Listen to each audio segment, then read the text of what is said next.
Oh, ito yung output ng Samking na bagong install natin. Ayan.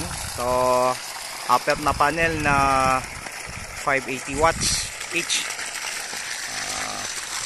Ito na po siya. So,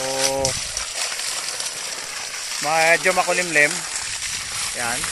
Medyo makulimlim pero yan pa rin ang output niya. So, ako na po to. Yan. Abot siya na 193 volts. So, ganyan pa rin siya kalakas.